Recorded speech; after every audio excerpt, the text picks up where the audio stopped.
عمي السلام عليكم، والمتحدث والمتكلم ابو رسيل المتهيكل.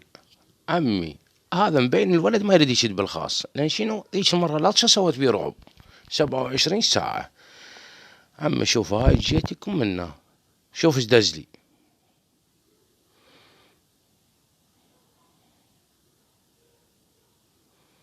يروح يتفاعل على هذول الناس الفقراء. لك مو عيب عليك، مو عيب داز لعالم تنيش. اقول لك قوم يقول لي يريد نيش شنو؟ لك طالب الراس الكبير فيكن ولاك. مو قلت لك اظل لا اضحك عليك وادمغ عليك.